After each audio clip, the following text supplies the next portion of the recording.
आज इस वीडियो में मैं आपसे बात करूंगी उस सवाल की जो हर नौजवान के दिमाग में है, लेकिन कोई पूछता नहीं। क्या मनी निकालने से सच में कमजोरी होती है?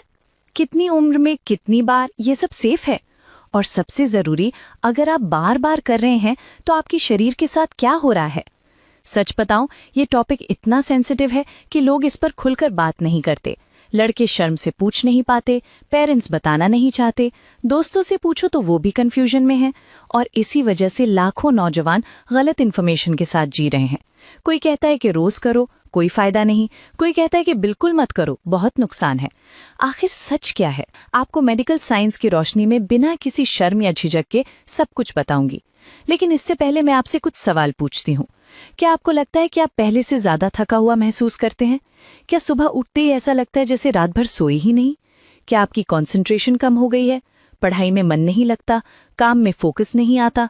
क्या आपके बाल झड़ने लगे हैं? चेहरे पर पिंपल्स आ गए हैं? आंखों के नीचे डार्क सर्कल्स हैं? क्या जिम में जितनी ताकत पहले थी अब नहीं रही? और सबसे जरूरी, क्या आप अंदर से गिल्टी फील करते हैं कि आप कुछ गलत कर रहे हैं? अगर इनमें से एक भी जवाब हाँ है तो ये वीडियो आपके लिए है, क्योंकि आज मैं आपको बताऊंगी कि आखिर क्यों ये सब हो रहा है, और सबसे जरूरी कि आप इससे कैसे बाहर निकल सकते हैं। लेकिन एक शर्त है, आपको ये वीडियो आखिर तक देखना होगा, बीच में मत छोड़िएगा, क्योंकि सबसे इंपॉर्टेंट इन्फॉर्मेशन मैंने आखिर में रखी है। वो एज वाइज गाइडलाइन जो मैं आपको बताऊंगी वो शायद आपने कहीं नहीं सुनी होगी, और वो एक फॉर्मूला जिससे आप समझ जाएंगे कि आपके लिए क्या सही है, क्या गलत।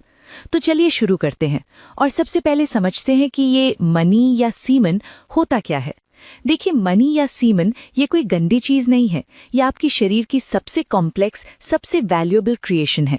बहुत से लोगों को लगता है कि ये बस एक वाइट लिक्विड है, लेकिन असल में ये कंप्लीट बायोलॉजिकल मिक्सचर है। अब समझिए ये बनता कैसे है।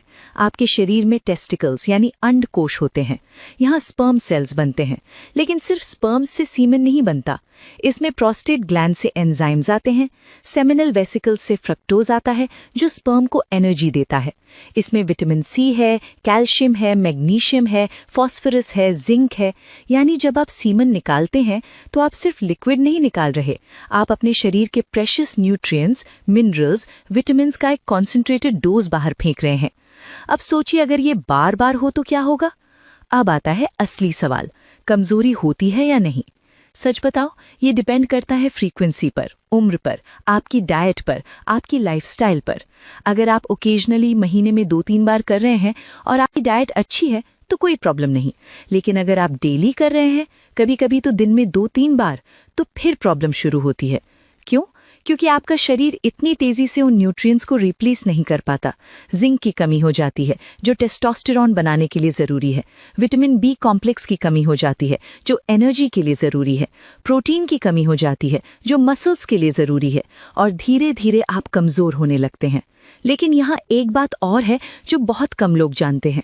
सीमन निकालने से जो सबसे बड़ा नुकसान होता है वो फिजिकल नहीं, मेंटल है। जब आप मास्टरबेशन करते हैं या पॉर्न देखते हैं तो आपके ब्रेन में डोपामीन रिलीज होता है। डोपामीन वो केमिकल है जो आपको प्लेजर देता है, लेकिन जब ये बार बार होता है आर्टिफिशियली तो आपका ब्रेन इसका आदी हो जाता है। फिर नॉर्मल चीज़ों में जैसे पढ़ाई, काम, स्पोर्ट्स, उनमें आपको मज़ा नहीं आता। आपका ब्रेन सिर्फ उसी हाई को ढूंढता रहता है, और यहीं से शुरू होती है असली प्रॉब्लम। कॉन्सेंट्रेशन कम हो जाती है, मोटिवेशन खत्म हो जाती है, सोशल एंजाइटी बढ़ जाती है। अब मेडिकल साइंस क्या कहती है?